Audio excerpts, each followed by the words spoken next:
pessoas maravilhosas! Sejam muito bem-vindas ao canal Narcisista Sem a Máscara. Eu me chamo Caroline Delfino e hoje venho aqui com a terceira parte do relato, o piloto perigoso. Portanto, se você não assistiu a primeira parte do relato e a segunda parte, eu vou deixar o link aqui em cima e também na descrição do canal. Caso seja sua primeira visita ao canal, não esqueça de se inscrever agora mesmo. Aperta aí o sininho para não perder mais nenhum conteúdo. Para todos que estão assistindo a esse vídeo, deixem o seu like aí, para ajudar o canal a crescer.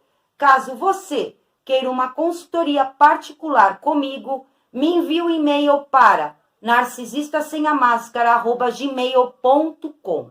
Então, hoje eu venho com o terceiro vídeo sobre esse relato eletrizante, que é realmente de deixar a gente de cabelo em pé. Um dos relatos mais fortes que eu fiz aqui para o canal, apesar de que todos eles são bastante fortes. E também um relato onde explica detalhadamente como se comporta o narcisista, ou a pessoa que tem o transtorno de personalidade narcisista, que aí depois, no final do relato, quando eu terminar o relato dessa mulher, que é a Larissa, que me enviou essa história por e-mail, eu vou fazer, claro, algumas pontuações para explicar para vocês. Mas venho aqui agora com a terceira parte, que eu sei que vocês estão muito curiosos, e vamos continuar com essa história que tem um final assim bastante marcante. Ele perguntou do meu ex, fiquei sem graça, mas fui sincera. Diz que o meu problema com ele era a questão dele ser um garotão de 40 e poucos anos, que era muito bonito e dava trabalho por conta disso, que a empresa dele estava numa fase ótima e que por isso ele estava autoconfiante demais, deixando a nossa relação em segundo plano. Não tive a intenção, mas vi o olho dele brilhar de raiva ou despeito, sei lá.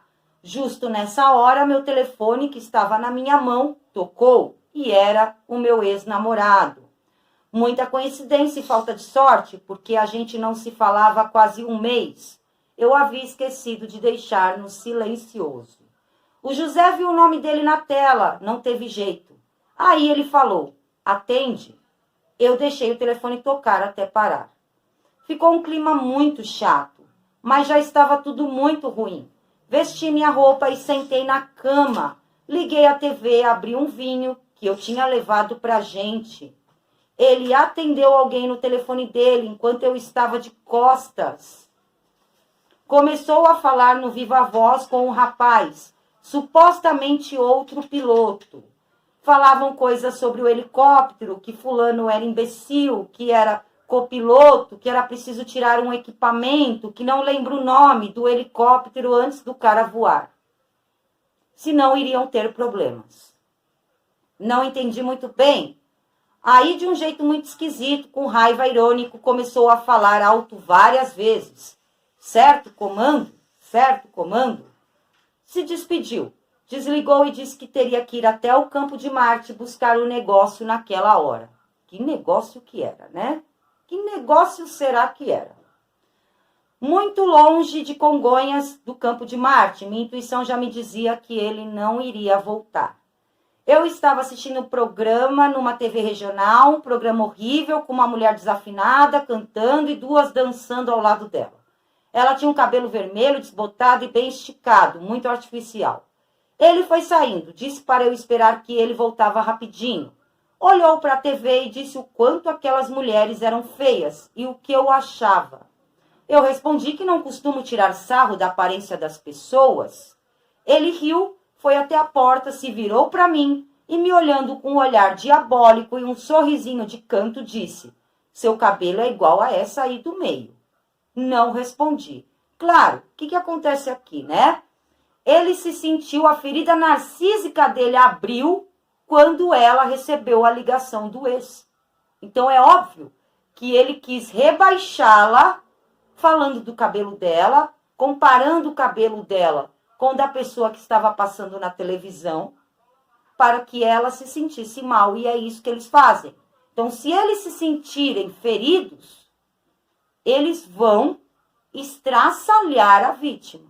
Eles vão humilhar de formas veladas, com piadas, tratamento silencioso. Eles têm ali, né, os modus operantes deles rebaixarem a vítima. E foi isso que ele fez.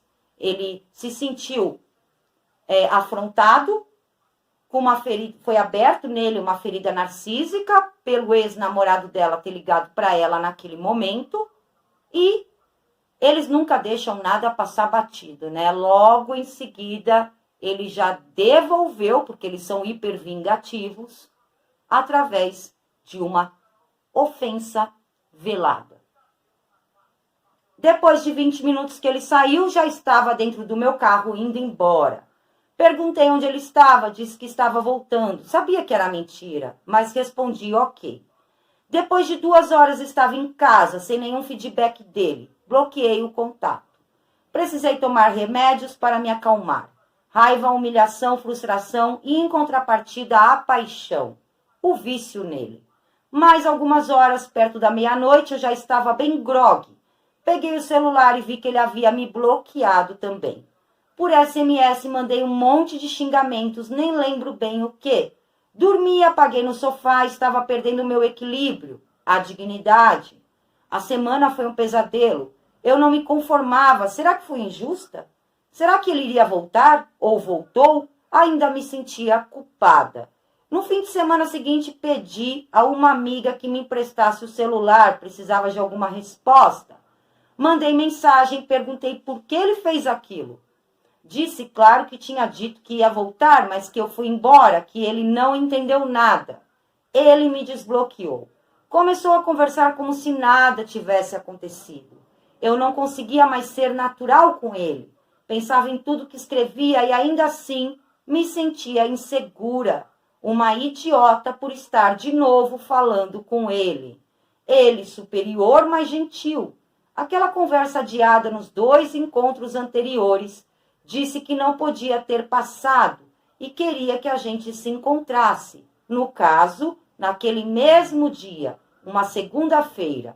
Eu disse que não havia trazido mala, então só no dia seguinte, porque na quarta-feira estaria de folga.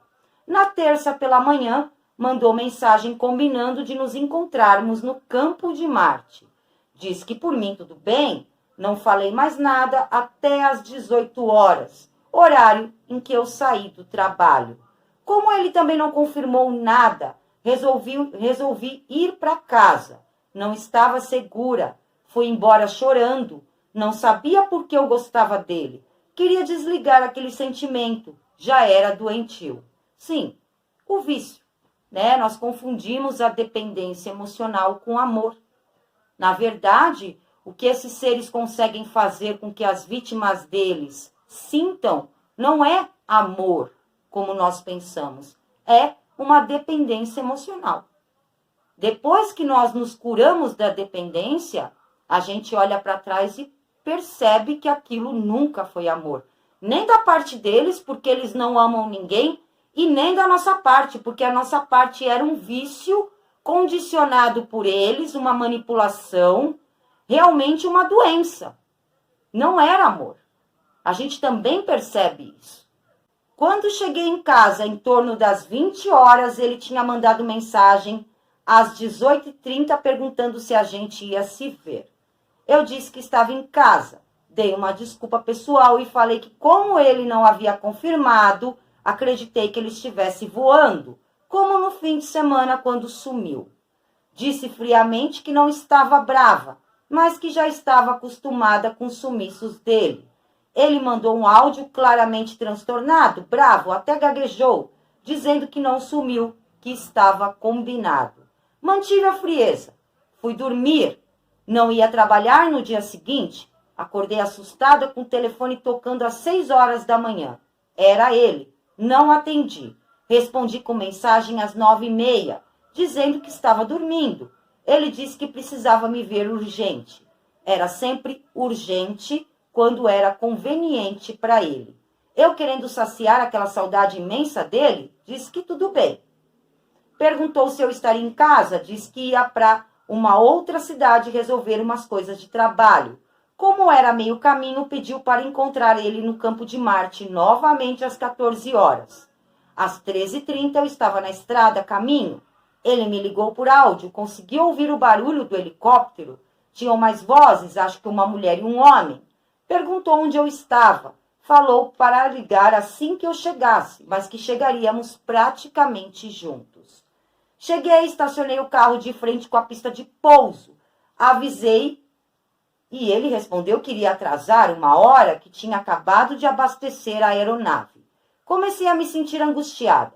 Começou de novo com a instabilidade e a descumprir o esperado. Fiquei brava, fui grossa. Ele disse que era melhor eu ir para o hotel. Disse que não, que ia esperar ali mesmo. Passou 1 hora, 2, 3. Vi vários aviões e helicópteros pousarem, decolarem e nenhum era o dele. Ele respondia as mensagens dizendo que teve que pousar em Carapicuíba, que explicaria quando chegasse, que estava no Uber, na Marginal, na Ponte Espraiada, mas nunca chegava, que o carro dele estava ali no campo. Perdi a paciência, disse que estava indo embora em 10 minutos. Ele chegou e estacionou o carro do lado do meu, mas eu não vi, porque já estava escuro. Assustei com ele abrindo a porta à força. Entrou e eu descarreguei em cima dele. Ele veio para cima de mim com um jeito bem canalha, como quem só quer te usar. Eu empurrei e disse que não ia ficar ali dando amasso, que ia embora. Eu estava histérica. Ele então falou para irmos para um hotel e começou a procurar algum hotel no celular. A maioria estava fechado, tinham hotéis ruins, longe, caros. Ele reclamou do preço. Eu achei lamentável. Falei em tom de deboche que dividia com ele para ajudar. Ele disse que eu ganhava bem, e eu disse o mesmo, que ele era piloto e ganhava muito bem. Tudo na ironia. Situação deprimente. Acabamos entrando num acordo de nos encontrarmos naquele hotel dos pilotos. Ia seguindo o carro dele, mas um carro entrou na minha frente na guarita da saída. Perdi ele de vista, então segui meu GPS. Cheguei no hotel, mandei mensagem para localizá-lo. Ele respondeu dizendo que já estava na avenida, que parou para esperar e não me viu mais, mas que estava a uns 2 minutos dali. Esperei 20 minutos. Estava online, mas não respondeu quando perguntei onde estava. Nem visualizou. Eu desabei. Chorava de soluçar na estrada. Agora tinha certeza que tinha sido deixada no hotel pela 2ª vez. Me sentia um lixo. Nunca me senti tão mal em toda a minha vida. Nem conseguia pensar. Quanta humilhação. Novamente bebi e tomei remédios, dessa vez muitos. A vontade era de morrer. Estava envergonhada, sorte que ninguém sabia. E a partir daí, aumentei muito o consumo de álcool. Voltei a fumar, coisa que não fazia há muitos anos. No dia seguinte tinha estágio. Não conseguia levantar da cama. Estava mal fisicamente, sem condições emocionais. Passei o dia deitada. Tarde da noite, peguei o celular e ele estava online. 00:21 da madrugada. Escrevi, já tinha perdido tudo mesmo. Nada mais importava. Tá tarde para ficar de romance, dorme, infeliz. Ela escreveu isso para ele. Na hora ele respondeu rindo. Olha a malcriação, amor da minha vida. Gente, como eles são cínicos, é impressionante. Eles tiram sarro da cara da vítima, assim, na cara dura mesmo. É impressionante, amor da minha vida. Vontade de pegar o telefone e jogar longe, para não dizer vontade de pegar a pessoa e jogar longe. Não conseguia me desligar, sentia uma saudade doentia. Passava o dia esperando ouvir aquele toque personalizado de mensagem dele no celular. Coloquei para saber que era a mensagem dele de longe. E quando chegava, meu coração disparava numa alegria doente. Mas já sabia qual era a dele e qual era o jogo dele. Então, quer dizer, ela já sabia qual era o jogo dele. Nesse momento, por mais difícil que fosse, ela tinha que ter procurado uma terapia. Ela tinha que ter procurado ajuda, de repente profissional, para poder sair desse ciclo. Porque ela já sabia que ele mentia, enrolava, inventava histórias, dava várias mancadas e que um relacionamento com uma pessoa assim não tinha futuro, fora as coisas obscuras que ele fazia ali por debaixo dos panos, que ela sabia que provavelmente eram desonestas, eram golpes, crimes e de repente até mesmo o tráfico, o próprio tráfico.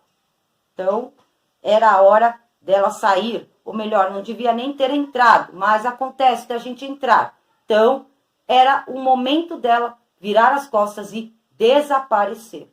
Em momento nenhum me iludi, desde o começo, quando ele falava de fugirmos, de morarmos em Florianópolis ou Balneário Camboriú, de frente para o mar, onde meu filho teria qualidade de vida e eu não precisaria levar a vida de cão que eu levava, me matando de trabalhar.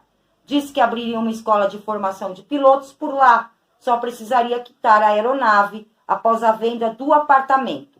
E conscientemente é o que você quer acreditar, é o que você quer que aconteça. Ele dizia o que eu queria ouvir, não eram as minhas carências, mas sim as minhas vontades, os meus sonhos. Então eu ignorava as mensagens. Todo dia ele mandava oi amor, bom dia e começava a puxar assunto. Perguntava sempre, sem exceção, como meu filho estava. Ele mudava a feição carrancuda toda vez que eu mostrava uma foto ou vídeo do meu filho. Esboçava até um sorriso, nunca vi ele rir de verdade. Umas 2 semanas nessa dinâmica, na tentação de responder com muita saudade, acabei cedendo. Respondi e ele disse que precisava falar comigo, que ele queria ser a pessoa que eu merecia, que eu era uma mulher especial. Ó o Wolverine aí, gente. Ó o Wolverine. Que queria se desculpar, que fazia tudo aquilo por insegurança, que precisava muito ouvir a minha voz. Só um pouquinho, rapidinho, ele pedia. Foi até gostoso mandar um não com vontade, ser ruim como ele era. Seja lá o que ele precisasse de mim, estava implorando para conseguir. Queria fazer chamada de vídeo, me ver, e eu caía fora, dizia que estava com amigos, acompanhada de alguma forma. Ele perguntava sobre o ex e eu não respondia. Nesse meio tempo, estava ensaiando uma volta com meu ex e estava muito confusa. Está vendo aqui a situação da carência? A situação da dependência? A gente precisa ter alguém do lado, a gente precisa se encostar em alguém, a gente precisa se sentir amada por alguém. Aqui é um sinal claro de que sim, Larissa, você estava carente. Mesmo que você aqui não assuma, você estava sim passando por um período de carência. E já estava com uma dependência em relação a esse José, a esse piloto. Mas você estava carente. Então, em nenhum momento você parou para olhar para si. Não, mas espera aí. Será que eu preciso de alguém para ser feliz? Será que eu preciso ter alguém ao meu lado para que eu consiga me amar? Será que o que o José está me oferecendo é o que eu quero? É o que eu busco? Por que eu estou atendendo ainda essa pessoa? Então, eram perguntas que você devia ter feito para você naquele momento. Mas, devido à carência e devido à sua dependência referente já em cima desse piloto, você não estava conseguindo parar para olhar para si. Você não conseguia mais se ver. E quando a gente chega nesse ponto, é uma situação muito complicada. Eu falo também porque eu também já passei por isso, e quantas vítimas aqui que não assistem os vídeos do canal também já passaram. Então, a gente sabe muito bem que chega uma hora que a gente para até de raciocinar pelo óbvio. Raciocinar de forma sensata. A gente não consegue mais enxergar nada. Estamos no meio de um nevoeiro ou dentro de um barco à deriva no meio de um mar totalmente tempestuoso. Então, eu entendo perfeitamente. Mas, nesse momento, quando a gente chega nesse ponto, a gente precisa de ajuda. De ajuda. Não dá mais só para pegar essa história e guardar para si. Precisa de ajuda, de repente, de um terapeuta, um profissional, alguém de confiança, que consiga ver a situação de fora E claro, querer ajuda e estar preparada para ouvir a verdade. Porque a verdade, ela vai doer, mas a verdade, ela vai te libertar também. Eu levava tudo com um senso de humor meio bizarro, mas que era a minha defesa. Quando perguntei se ele ainda estava em São Paulo, respondeu que sim, por causa da pandemia. Falei que achava que Iemanjá já tinha despachado aquela oferenda para Florianópolis. Ele riu, coisa muito rara. Acho que começou a se sentir à vontade, a confiar para desabafar, para descontrair. E também tinha interesse pelo sexo. Claro, suprimento. O que ele queria de você era suprimento. Era o suprimento que ele sugava de mim. Eu tinha maior admiração por ele, não como ser humano, mas pela profissão, pela sagacidade. Na verdade, Larissa, você criou um príncipe imaginário na sua cabeça. Não dá nem para dizer, claro, que o narcisista ele se mostra como um príncipe. Mas esse homem aqui, ele já estava te dando todos os sinais de que ele mentia, enrolava, não era aquilo que ele mostrava, que ele não te tratava como você merecia. Então ele estava muito longe de ser um príncipe. Inclusive, desde o início, ele até mesmo falou para você que ele era um ex-presidiário. Então, sim, ele te manipulou, te colocou ali na fase da idealização, mas muitas das vezes nós mesmos criamos príncipes e princesas na nossa mente, que não é bem assim que funciona na vida real, tá? Então tem a parte deles manipuladora, sedutora, cativante, o teatro que eles apresentam, a parte camaleônica, a parte de espelhamento, mas tem a nossa parte também, a nossa responsabilidade de criarmos príncipes e princesas na nossa mente. Então a gente acaba também se afundando nas nossas próprias ilusões. Além das ilusões que eles já colocam, também tem a nossa parte das ilusões. Eu senti atração física, mesmo ele não sendo o meu padrão. Mas foi aí que as coisas começaram a ficar perigosas. Ele começou a se abrir demais. Um certo dia, eu mantendo a frieza e a distância, ele mandou mensagem dizendo que sonhou comigo. Mandava mensagens com frequência às 3 horas da manhã. Em ponto. Sentia sempre uma urgência, um desespero, tristeza. Era muito estranho. Sonhou que estava internado e eu era a médica. Claro que mais uma mentira deslavada para puxar conversa. Perguntei se eu fui boazinha com ele, fomos conversando, levando as mentiras dele na ironia e ele achando graça. Até que disse que ia embora na semana seguinte para Florianópolis, que precisava muito se despedir. Que jamais ia me esquecer. Eu mesmo certa de que era só para sexo, fui. Precisava sentir o cheirinho dele, estar perto. A distância doía demais, mas já ia triste. Me levou para um apartamento no ABC Paulista, disse ser da ex, que pegou como parte da partilha deles do acordo. Um apartamento antigo, com poucos móveis, com coisas velhas na geladeira, num prédio popular, num bairro humilde. Mais mentiras, é claro. Aliás, ele sabia no fundo que eu não acreditava em nada. Só não tinha forças nem o direito de questionar. Não, você realmente, não é a questão do direito de questionar. A questão é virar as costas e sair. Se ele gosta de mentir, problema dele. A questão é que aqui você já sabia quem ele era. A questão é, não consigo sair de jeito nenhum, estou viciada. E eu estou vendo que eu estou indo cada vez mais para o buraco. Então eu preciso de ajuda. A gente reconhecer que nós não somos autossuficientes e que a gente pode sim entrar numa precepada dessa e pedir ajuda. Pedir aí para alguém nos ajudar, que seja com a terapia, como eu falei aqui no vídeo já, que seja um amigo que possa observar pelo lado de fora a situação e te dar um conselho, alguma coisa para que você pudesse começar a se desvincular desse ciclo. Minha pressão caiu quando encontrei com ele, então no meu carro fomos ao mercado. Ele foi dirigindo, tirou um revólver da cintura e colocou no porta-luvas. Eu gelei. Para descontrair, para disfarçar o medo e mostrar naturalidade com a situação, perguntei se ele tinha conhecido uma tal de Jennifer no Tinder. E ele sorriu. Depois de comer, melhorei. Veio me abraçando e beijando, mas vi que o quarto não tinha cama. Então já percebi que ele não iria pernoitar.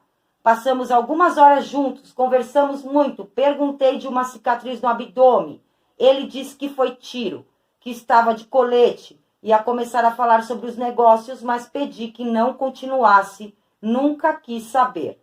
Falou da suposta ex, chamou ela de mocreia, achei ridículo, então o repreendi. Ele mudou o discurso dizendo que eu era uma ótima pessoa, mas rodeada, dizendo que ela era uma ótima pessoa, mas rodeada de um ex-marido e família problemáticos. Mostrou foto da mãe e da avó, do filho, o Pedrinho, andando com ele de caiaque em Floripa, o quanto foi feliz e aproveitou a vida. Falou das irmãs que eram esforçadas como eu, que batalharam muito para estudar em faculdade pública, que diferente dele, que era adotivo, elas eram loiras de olhos azuis. Foram momentos muito bons. Eu achava que era, mas no fundo era um absurdo. Me levou naquele lugar feio só para me usar mais uma vez. Ia embora, provavelmente para a esposa. Quer dizer, sim, eles nunca estão só. Eles nunca estão sozinhos. Eles sempre têm vários suprimentos. Fui embora com ele me seguindo em parte do caminho, mandando mensagens, combinando de levarmos meu filho num hotel que tinha cachoeira. Iríamos de helicóptero, não acreditei, mas fui levando, também jamais levaria meu filho. Nos dias seguintes, mensagens fofas, conversas apaixonadas por vídeo, eu sem exagerar no afeto, com o pé atrás. Já estava com medo de me retirar por saber de coisas pessoais dele e por não saber o grau de perigo com o qual estava lidando e aquela atração terrível que só aumentava. Da quarta-feira, quando nos encontramos até a sexta, tudo foi perfeito. Ele disse que não podia ir na cachoeira por causa da pandemia, que o amigo que era dono do lugar não ia abrir. Pediu para que eu e meu filho, que ele queria muito conhecer, fôssemos para São Paulo ficarmos com ele, mas dei uma desculpa para não expor o meu filho. Estava muito empolgado e bem-humorado nos áudios, mensagens e vídeos. Então disse para ele vir em casa naquele sábado. Eu estaria sozinha. Na verdade, eu estava testando ele. Ele disse que viria sim. Na sexta discutimos. Mandou uma foto jantando, mas tinham 2 taças. Questionei. Falou que não ia entrar na minha pilha. Fui dormir. Péssima. Quer dizer, a todo momento ele esfregando na sua cara quem ele era. A todo momento. Todo momento eles dão sinais, eles deixam as claras. É que a gente, devido também à idealização, ao vício, a nós também criarmos na nossa mente um príncipe encantado, uma princesa, que só existe na nossa mente também, a gente não quer enxergar. Ou a gente arruma uma desculpa para não enxergar. Poxa, ali tá tudo na cara. Aqui está na cara que ele é um mentiroso compulsivo, uma pessoa arrogante, um homem infiel, uma pessoa que tem várias personalidades, que você não sabe nem quem ele é de verdade. Aqui está tudo na cara e, além de tudo, um provável criminoso. Um provável criminoso. Então, aqui está tudo praticamente às claras para você. Praticamente às claras. No sábado, disse até o último minuto que viria, como sempre, né? Sempre fala isso. Mas percebi que estava frio depois da discussão e, claro, me deixou esperando. E eu me culpei por isto. Mais uma vez, feita de idiota largada. Tinha comprado comida, bebida, arrumado a casa, mas no fundo sabia que ele não viria. Combinamos às 16 horas em casa. Até às 19h30, mandando mensagens, dizendo que atrasou, mas que ia vir.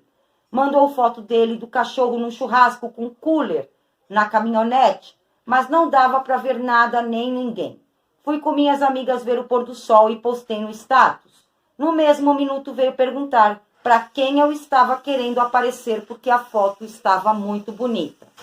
Morrendo de raiva, mais tarde perguntei se ele tinha ido na convenção dos traficantes para ter me deixado esperando. Olha como você age, era sempre a resposta dele. Me fazia enlouquecer e depois fazia me sentir a louca. No dia seguinte era dia das mães. Teve a cara de pau de mandar mensagem me parabenizando. Respondi, para todas as suas mulheres também. Mandei ele para aquele lugar, perdi a paciência.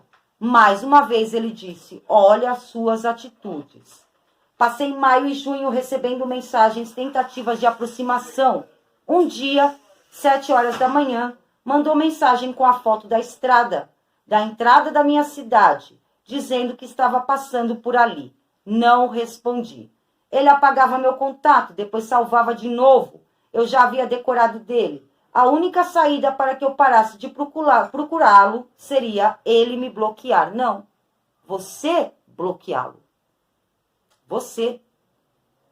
Não é ele te bloquear. Você bloqueá-lo. Eu sei que dói, vai ter ali o período da abstinência. Por isso que eu falo aqui, pessoas maravilhosas. A gente só consegue sair do ciclo quando a gente se conscientiza de que essa pessoa não nos ama. Enquanto a gente continuar na ilusão de que vamos conseguir mudar essa pessoa, vamos conquistá-lo, vamos conquistá-la, ele vai mudar, ela vai mudar, ou essa pessoa me ama, ou tem um carinho por mim, ou pelo menos gosta de fazer sexo comigo, a gente continua dentro do ciclo. Quando a gente coloca na cabeça, não, essa pessoa me enganou, essa pessoa está brincando com a minha cara, essa pessoa nunca me amou, é quando a gente consegue colocar o pé no chão. E aí, a gente olha de uma maneira racional e fala, não, eu vou bloquear essa pessoa porque depois de tudo que ele ou ela fizeram comigo, eu não quero nunca mais ver nem foto. Mas enquanto a gente fica na ilusão, a gente continua dentro do ciclo. Até que depois desses 2 meses sem vê-lo, tentando manter distância e não respondendo às mensagens, resolvi tomar a iniciativa. Mandei mensagem primeira dezena de julho. Ele respondeu no mesmo minuto, foi gentil e calmo como sempre. Diz que sentia muito a minha falta. Pareceu sincero, queria me ver, falou do filho, perguntou do meu. Conversamos por 20 minutos, ele por áudio e eu escrevendo. Perguntou o que eu faria no fim de semana e eu disse que tinha compromisso com meu filho. E depois, o silêncio. Nos últimos dias de julho, mandei um link de reportagem na internet sobre uma investigação da polícia por tráfico envolvendo helicópteros. Olhem isso. A que ponto? Parecia familiar o descrito, mas no fundo era uma desculpa para chamar a atenção dele. Respondeu no mesmo minuto, sempre com a voz sedutora e carinhosa. Disse que precisava falar urgente comigo e que eu ligasse à noite. Me arrumei, principalmente o cabelo, que ele já havia criticado para parecer bonita para ele. Me preocupava com o que ia achar da minha aparência. Ele ligou, conversamos, não lembro a sequência, ficava nervosa na presença dele e perdia o meu poder. Parecia adolescente no primeiro encontro, eu que sempre fui bastante autoconfiante.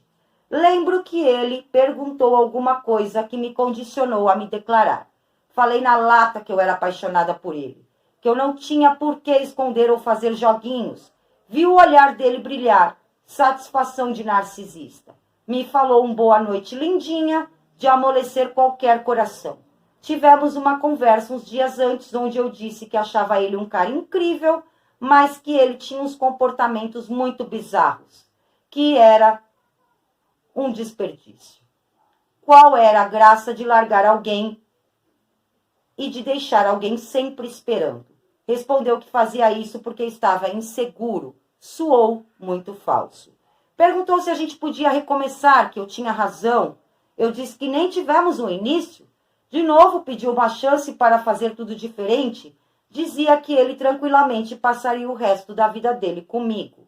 Eu não me convencia. Me bombardeou de elogios, que eu era uma ótima profissional, uma mãe sem igual, que nunca conheceu ninguém tão esforçado e capaz. Não nasci em berço de ouro, fiz faculdade pública, comecei a trabalhar muito cedo. Acho que nesta altura ele percebeu que já não seria tão fácil me manipular ou machucar. Eu não demonstrava de jeito nenhum, mas lá no fundo meu coração estava em pedaços porque eu amava um cara que não me amava. Bom, então, se você sabia disso, para que continuar se autotorturando? Essa é a questão. Você já chegou na conscientização aqui, que é o que toda vítima de narcisistas e psicopatas tem que chegar. Olha, eu tenho que ter a consciência de que essa pessoa nunca me amou. Porque senão eu vou continuar vendo unicórnio aonde só existe dragão. Então, quando a gente chega nessa parte de conscientização, nem teria mais o porquê você ter assunto com ele. Era bloquear e procurar uma ajuda profissional, uma ajuda terapêutica, para que você começasse a se libertar do vício, para que você começasse a refazer a sua vida. E ver também, analisar, de onde que vem essa carência? Será que eu estou me sentindo sobrecarregada? Será que eu preciso ter alguém do meu lado para que eu me sinta feliz? A gente ir na raiz do autoconhecimento. Quais são os meus limites? Quem eu sou? O que eu gosto? O que eu quero? Será que eu sei? Então, tudo isso nós descobrimos dentro da terapia. Além, claro, de você ter uma força a mais para se desintoxicar dessa pessoa. Alguém ali te estimulando, olha, não desbloqueia mais, não conversa mais, não fala mais, não dê mais atenção, contato zero. Mesmo você sabendo que ele não te ama, porque é uma verdade. Narcisistas e psicopatas não amam ninguém. Só que a gente só consegue sair fora desse terror quando a gente coloca isso na cabeça de uma forma racional, sem arrumar desculpas ou motivos. Enquanto a gente fica ali se rendendo ao vício, sem procurar ajuda, nós sempre estamos tentando mais um pouquinho. Vou tentar novamente. Eu quero nem que seja só uma noite de sexo. É qualquer coisa para alimentar o vício. Resumindo, no dia dessa conversa, ele disse estar na cidade vizinha da minha. Disse que queria me ver, conversar, descontrair, descansar um pouco. Disse que tinha passado por maus bocados nos dias anteriores, que caiu com um helicóptero carregado, que alguém filmou e chamou a polícia, e houve ampla divulgação na mídia, que conseguiu pousar sem que ninguém se machucasse. Ele era um criminoso, mas um piloto de primeira, muito habilidoso, e mais habilidoso ainda na arte da sedução. Fui procurar e não acreditei no que estava vendo. Pior ainda, senti orgulho dele, por ter pousado e salvado todo mundo e a si próprio. Não tive orgulho do que ele fazia. Era muito paradoxal esse sentimento. E eu me envergonhava disso. Então, é exatamente por isso que precisa de terapia. Para ver o porquê que você se sente tão estimulada pelas coisas erradas que ele faz. Ao mesmo tempo, você sabendo que é errado, que não é da forma como você agiria ou como você aceitaria em alguém, por que isso te estimula tanto? Para isso, a necessidade do autoconhecimento e da terapia. Diz que estava morando perto do filho e que houve um grande assalto naquela noite, nesta cidade em questão, se eu tinha visto na mídia. Não me apeguei nesse detalhe. Era uma sexta, fui encontrá-lo perto do aeroporto da cidade. Foi a nossa melhor noite, do meu ponto de vista, lógico. E foi muito diferente das outras. Cheguei, claro que ele não estava. Chegou quando eu já estava no estacionamento escuro, colocando a chave no contato. Não esperei nem 5 minutos dessa vez. Ele abriu a porta com força, me assustando como sempre. Nos beijamos, entramos no hotel, pedi o quarto. Ele colocou os documentos embaixo do meu. Eu nunca vi os seus documentos. Subimos e tudo aconteceu, maravilhoso como sempre, mas diferente. Senti mais cumplicidade. Ficamos nos encarando sem falar nada por um tempo. Ele passando a mão no meu rosto, no travesseiro com força, mas delicado. Puxava meu cabelo para trazer minha boca na dele. Meu Deus, era sem palavras estar com ele. Tudo fluiu perfeitamente. A conversa, até inocente, as risadas. Mas o tempo todo estava de olho no celular. Tenso. Dizia que 2 da manhã teria que sair. A aeronave estava no aeroporto ali do lado, segundo ele. Eu sabia que ele teria que fugir. Falei que ele teria que mudar de estado e ele iria para o sul. Alguém que ele chamou de Carolzinha estava mandando vídeos de uma live sertaneja e ele respondeu por áudio para tomarem cuidado com a bebida. Olhou para mim e disse que ela era CO de uma multinacional com um sorrisinho de canto de boca, sempre rodeado de mulheres com cargos altos para se mostrar, para me diminuir. Não era só amiga. Disse que sabia que um dia iria casar comigo. Eu não respondia nada. Tudo isso doeu, mas não deixei que estragasse a noite. Me tratou de forma muito respeitosa. Parecia que estava com a mãe dele. Será que num ponto era esse o seu olhar sobre mim? Uma figura materna? Eu estava com muito sono. Já era tarde. Começou a abrir os botões da minha camisa, querendo fazer amor mais uma vez. Mas parou, deixando evidente que não ia se aproveitar de mim. Acho que teve compaixão, alguma consideração, um lapso de humanidade, talvez. Nos abraçamos. Não, eles não têm humanidade nenhuma, nem compaixão. A questão aqui é que ele perdeu a vontade. Simples assim. Eles não têm esse negócio. Ou então ele quis te atiçar e depois recusou para que você se sentisse mal. Eu fingi dormir, mas não preguei o olho. Ele ficou fazendo carinho, coisa que não era muito típico dele. Quando deu 2 horas, levantou inquieto, foi até o banheiro. Ele ia embora. Falei para ele deixar que eu me despedisse dele. Ele sentou na cama e me abraçou de um jeito muito fraternal. Senti todo o carinho, respeito e consideração que eu queria ter tido dele antes ali concentrado. Se é que um abraço pode traduzir tudo isso. Disse, muito obrigada mesmo por ter vindo me ver. Me beijou e saiu. Na manhã seguinte, no check-out, ele havia pago tudo. Senti um alívio por ele não ter estragado aquele momento. 12:00 me mandou mensagem perguntando se eu tinha dormido bem, se tinha gostado de vê-lo. Eu perguntei o que ele achava, o porquê de estar perguntando. Ele respondeu dizendo que gostava muito de mim, muito mesmo. Fazia questão, e fazia tempo, inclusive, que não me sentia tão feliz. E ele disse que fazia questão de me fazer feliz. Nunca vou me esquecer desta noite, mesmo sabendo que era tudo ilusão. Não nos falamos mais. Bom, pessoas maravilhosas, ainda tem a 4ª e última parte do vídeo, que é a parte final, que tem a conclusão, e a última parte, a parte mais chocante. Então, eu vou encerrar por aqui a 3ª parte, e aí volto novamente com a 4ª e última parte desse relato. Gostaria de agradecer a todos, gratidão por terem assistido a esse vídeo. Caso você não seja ainda inscrito no canal, inscreva-se agora mesmo, aperta aí o sininho para não perder mais nenhum conteúdo. Deixe o seu like para ajudar o canal a crescer e o seu comentário abaixo. O que você está achando desse relato até agora? Eu volto logo com novos vídeos. Um beijo a todos e até logo.